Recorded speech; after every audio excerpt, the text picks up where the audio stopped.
You can't do it! Hi everyone, and welcome to another installment here on Morbid Heart Designs YouTube channel. I have with me Blanky.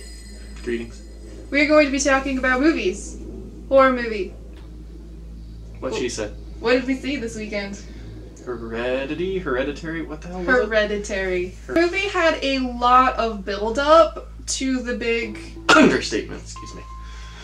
A lot of build-up. How is that an understatement? A lot is an understatement. The entire movie was build-up. 90% of the movie was build-up for the last 10% of the film, which actually I feel redeemed a lot of the slowness. The writing, I felt, was very, very well done. There was a lot of subtle things that came into play a lot later. I actually would like to see it a second time outside of theaters to see what things I pick up after seeing the ending. So, in a lot of the reviews, this movie has been like hyped as amazing and the next Exorcist, and I do have to disagree with all of that. I don't feel that it was as creepy as The Exorcist, personally. You've never seen The Exorcist, right? I've seen The Exorcist. What the hell do you think I am? You haven't seen it. It's not The Exorcist. There's a lot of other movies I haven't seen. Since you have seen The Exorcist, and they're comparing it to The Exorcist, do you think that's an adequate comparison? Not even.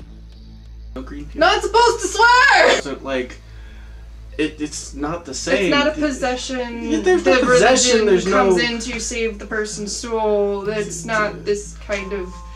Yeah, I mean, it's... kind of movie. Spiritual. Come on, everything is like spiritual arts and spiritual this and doing things. I would like to get my hands on some of the books in this movie. Are you gonna try and summon the dead again? The Exorcist had very disturbing elements to it. Right. Things that made you extremely uncomfortable. I do not feel that this movie had things that made me feel very uncomfortable. There was nothing uncomfortable about this movie. There was some shock value towards the end. Yeah. Very well acted. There was one point I actually started to cry a little at the main characters. Oh, which main character did you cry over? The mom. Really?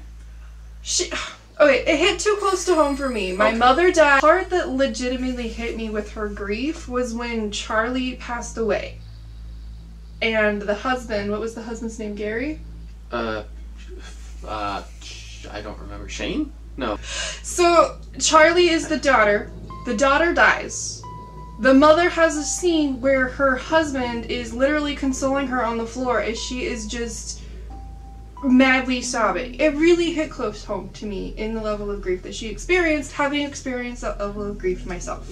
I feel like that's a really deceiving preview, having seen the movie. I'm like, this is not at all what I saw, but... And it's a really well-written preview. Oh, it is. Though it's totally spoiler-free, which is why I don't like previews typically, because they're almost always spoilers. There's still no way. It was a very well-written movie. It was just a slower pace, which is why I put it more as a thriller suspense than horror. I don't agree with all of those. Oh, horror masterpiece. It's not horror. How's that horror? Because the last 10 minutes of the movie. Oh, come on. The last 10 minutes got more of the graphic stuff, so it became more of a horror genre because of that. So out of 5 zombies, what do you rate it? I'd have to give it a 2.5 because it was just too slow, and I can't agree with all the major critics on it being super amazing. I give it a 3. Because of the slowness. Nap time. I'm gonna say I wouldn't recommend spending movie theater prices to see this movie. Matinee. And on that note, from my dark heart to yours, have a nice day and please don't die before my next video. Or you can. It's okay. No, it's not. I want them to stay. I want you to come back. Don't die. Okay, don't die, just so I don't have to deal with her being sad. You can't do it still. From top to bottom, you go clicks on the bottom when you go down. Can I do it? No. Make a no face. Big.